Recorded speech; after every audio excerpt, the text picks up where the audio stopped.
তিনটি পাপের শাস্তি মনে রাখতে হবে। তিনটি অপরাধের শাস্তি দুনিয়াতেই হয়ে থাকে।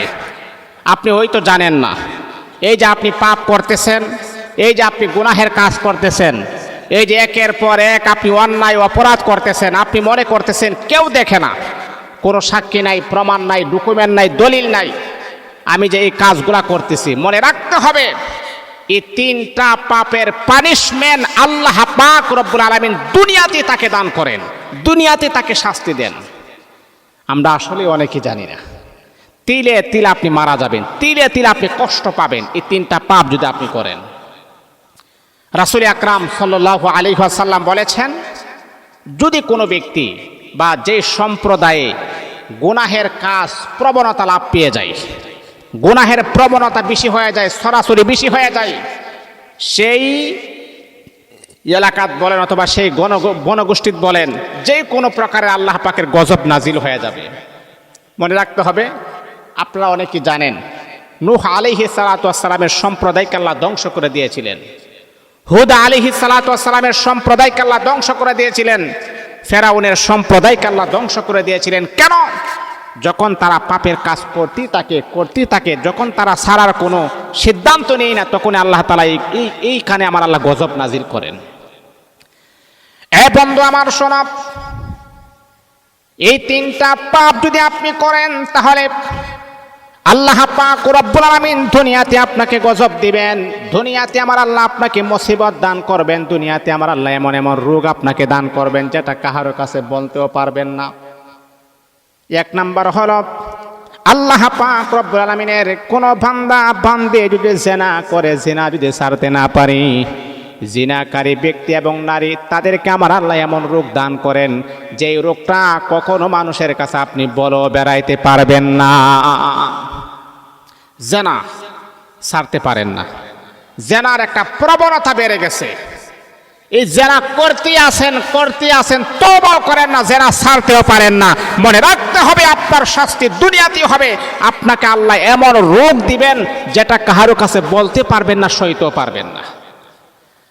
আল্লাহ পাক রব্বুল আলামিন কোরআনুল কারীমের ভিতরে আমার আল্লাহ বড় সুন্দর চমৎকার আকারে আমার আল্লাহ বলেন, ওয়ালা তাকরাবুজ জিনা ইন্নাহু কানা ফাহিশা ওয়া সাআ সাবিলা।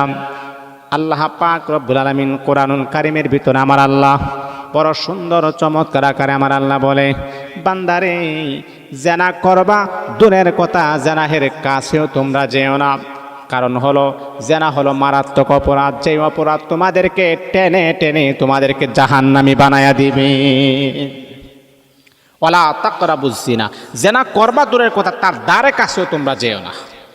এখন আপনি জিনা করেন, আপনি মনে করতেছেন কেউ দেখছে না, না রে বাবা, দেখে নাই। আল্লাহ আপনাকে এমন রূপ দিবেন, এমন মুসিবত দিবেন যেটা কারোর কাছে আপনি বলতে পারবেন না। তিলে তিলে তিলে তিলে কষ্ট পেয়ে পেয়ে আপনি মারা যাবেন। এটা হলো এক, এটার শাস্তিটা আল্লাহ দুনিয়াতে আপনাকে দেখাবেন। দুই নাম্বার হলো, যেই ঘরের ভিতরে সুদ ঘুষের সাথে সম্পর্কিত, সুদ খান, ঘুষ খান, আহারে সুদ খাওয়া যে কত বড় গুনাহ জানেন? সুদের 33 না 34টা একটা নিম্ন স্তরের একটা গুনাহ আছে। সুদের সবচাইতে নিম্ন স্তরের গুনাহটা কি জানেন? সুদের 34টার মতো গুনাহ আছে। এর ভিতরে সবচাইতে নিম্ন স্তরের গুনাহটা হলো মায়ের সাথে জিনা করার সমান। নাউজুবিল্লাহ পড়বেন না? আচ্ছা বলেন তো, আমাদের দেশে যে পাগল, যে মেন্টাল, যার সেন্স ঠিক নাই, ব্রেন ভালো না, এই পাগলও দেখবেন মাকে মানে, সে কখনো কোনোদিন মাকে জিনা করবে না, মায়ের সাথে থাকবে না। আমাদের দেশে পাগলও বুঝে সে আমার মা, কেমনে তার সাথে আমি থাকি? তাহলে বলেন তো, যারা সুদ খায় সৎ জ্ঞানে সে তার মায়ের সাথে জিনা করতেছে। আল্লাহ পাক রব্বুল আলামিন বলেন, এই আমার বান্দারা, আমার বান্দিনা, যদি তোমরা সুদ ঘুষের সাথে তোমাদের সম্পর্ক থাকে, তাহলে মনে রাখতে হবে তোমরা দুনিয়াতে তোমরা ধনী হতে পারবা, দুনিয়াতে তোমরা সম্পদশালী হতে পারবা, কিন্তু বান্দারে আমি আল্লাহ পাক রব্বুল আলামিন তোমাদেরকে এমন এমন রোগ আমি আল্লাহ দিব, যে রোগের কথা কাহারো কাছে আপনি বলতে পারবেন না, সইতে পারবেন না। এমনকি তিলে তিলে কষ্ট পেয়ে পেয়ে আপনি দুনিয়াতে শাস্তি ভোগ করতে হবে। এটা হলো দুই নাম্বার। তিন নাম্বার হলো, যদি কোনো ব্যক্তি অন্যের হক নষ্ট করে, পাড়া প্রতিবেশী আছে, ভাই আছে, বোন আছে, আপন ভাইয়ের হক, বোনের হক, বাবার হক, মার হক, স্ত্রীর হক, সন্তানের হক, যে কোনো হক হয়, যদি আপনি নষ্ট করেন আল্লাহ দুনিয়াতে তার পানিশমেন্ট আপনাকে দিবেন। এই জন্য 3টা পাপের শাস্তি দুনিয়াতে হয়ে থাকে। এই দিকে অবশ্যই আমাদেরকে ফোকাস রাখতে হবে, খেয়াল রাখতে হবে। আল্লাহ আমাদের সবাইকে বুঝার তৌফিক দান করুন।